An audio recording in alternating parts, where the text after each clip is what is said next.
Hello student, कैसे हो आप सभी? आई होप बढ़िया होंगे। वंदे मातरम, नमस्कार। आप सभी लोगों का पवन क्लासेस प्रयागराज वाला के एक बेहतरीन वीडियो में हार्दिक स्वागत है। आइए हम स्टार्ट करते हैं आज के टॉपिक्स को।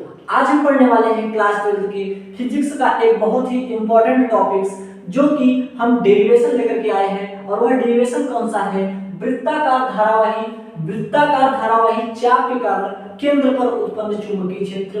बहुत ही इंपॉर्टेंट डेरिवेशन है, हर एक साल बोर्ड एग्जाम में आता ही आता है, 5 नंबर में आता है, तो बहुत इंपॉर्टेंट है। आज हम इसका पूरी तरह से इसका पोस्टमार्टम करने वाले हैं, यानी कि खत्म करने वाले हैं। तो आइए स्टार्ट करते हैं आज के वीडियो को। अगर आप सभी लोग चैनल पर नए हो तो प्लीज चैनल को सब्सक्राइब करके बेल आइकन को प्रेस कर लो, और हाँ, सभी लोग वीडियो को लाइक कमेंट जरूर कर दो। आइए स्टार्ट करते हैं।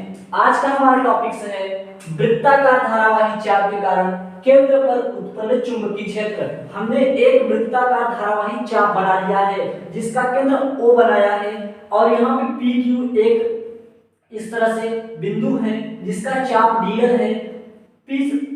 बिंदु O से r दूरी पर यह हमारा चाप बन रहा है जिसमें धारा प्रवाहित I है, थीटा कोण पर बन रहा है। तो जो हमने जो फिगर में बनाया हुआ है उसको जैसे जैसे हमने बनाया है उसी प्रकार से सेम हम लिख लेते हैं, क्योंकि लिखने का और फिगर बनाने का आपको 2 नंबर का, जैसे 5 नंबर का डेरिवेशन है तो 2 नंबर का इससे मिलता है। तो इसको आप लोग अपने भाषा में एग्जाम में जरूर लिखना। आइए लिख लेते हैं। लिखेंगे माना वृत्ताकार धारावाही चाप तार, माना वृत्ताकार धारावाही चालक तार जिसमें प्रवाहित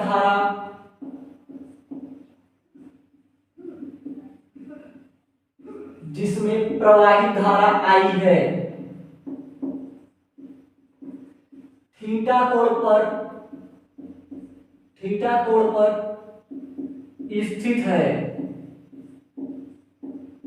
या फिर आप लिख सकते हो कि इसके बीच का कोण थीटा है। तो लिख लेते हैं इसके बीच का कोण थीटा है। इसके बीच का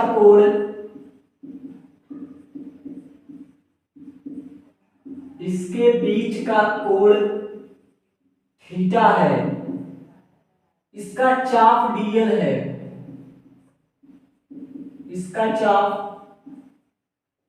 dl है। यह बिंदु O से r दूरी पर उपस्थित है।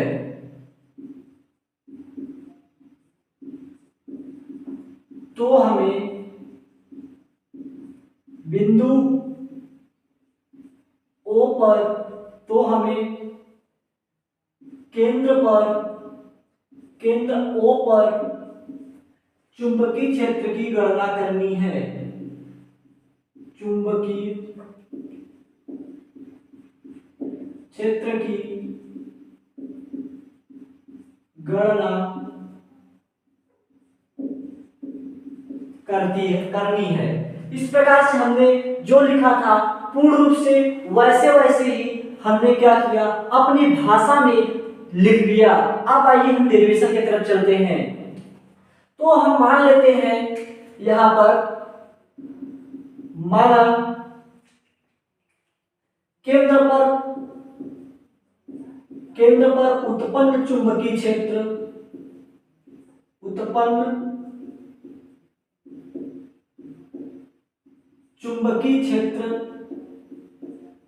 B है। ठीक है, हमने क्या मान लिया? केंद्र पर उत्पन्न चुंबकीय क्षेत्र B है। इसी को हमको फाइंड आउट करना है। तो अब हम इसको बायो-सेवर्ट के नियमानुसार सॉल्व करेंगे। तो बायो-सेवर्ट के नियम से बायो-सेवर्ट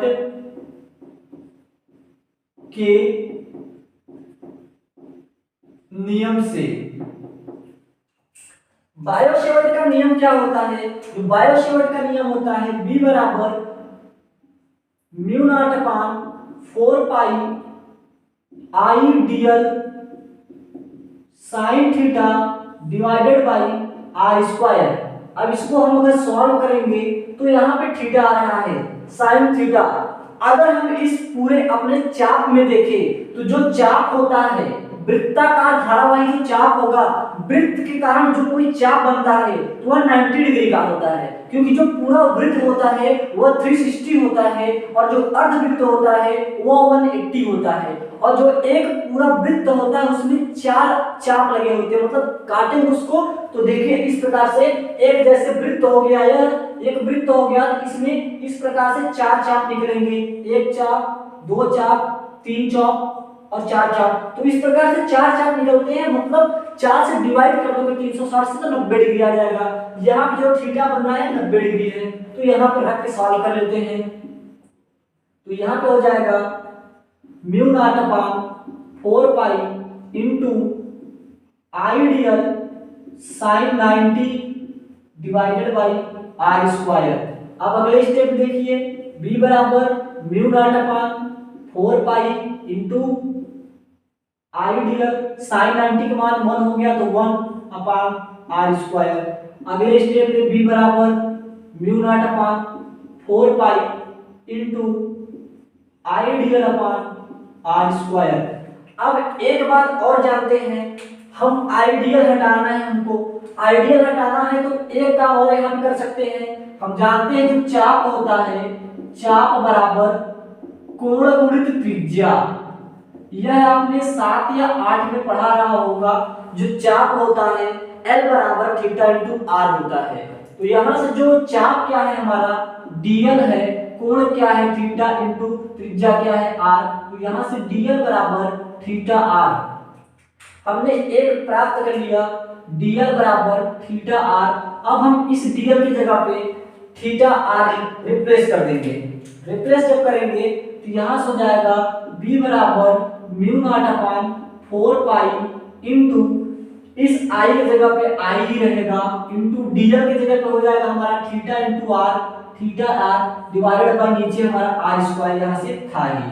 ठीक है, अब हमने फिर इसको हम सॉल्व जब किया तो क्या आएगा, यहाँ पे देखिए जब सॉल्व करोगे तो एक r से एक r कट जाएगा तो हमारा जो बनेगा mu naught upon 4 pi into ऊपर से i नीचे से r इंटू थीटा।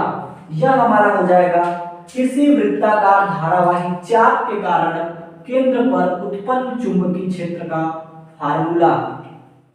तो इस प्रकार से हमने इस फार्मूले को प्रूव किया। आइए एक बार हम इसको पुनः जान लेते हैं। देखिए क्या था, हमको निकालना था वृत्ताकार धारावाही चाप के कारण केंद्र पर उत्पन्न चुंबकीय क्षेत्र।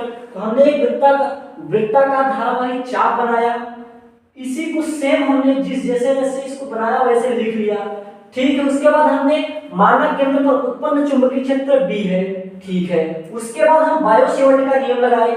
बायो-सेवर्ट के नियम लगा करके उसके बाद हमने देखा जो थीटा होता है चाप का वो 90 डिग्री होता है, उसको कर दिए। उसके बाद एक फार्मूला लगाए, कोण बराबर चाप और चाप बराबर कोण गुणित त्रिज्या, वो लगाकर हमने यहाँ पे फाइनली इसको सॉल्व कर लिया।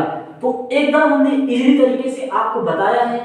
इससे आसान तरीके से आपको यह चैप्टर कोई बता नहीं सकता, एक फार्मूला नहीं बता सकता। इस प्रकार से हमने आपको एकदम इजी तरीके से बता दिया है। आई होप आपको समझ में आया होगा। अगर एक बार न समझ में आया हो तो दोबारा देख के रिपीट कर लीजिएगा, पक्का समझ में आ जाएगा।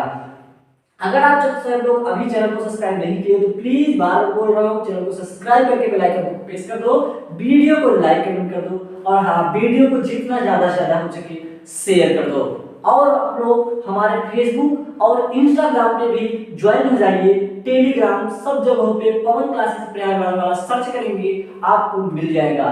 तो मिलते हैं नेक्स्ट वीडियो में, तब तक के लिए ऑल द बेस्ट।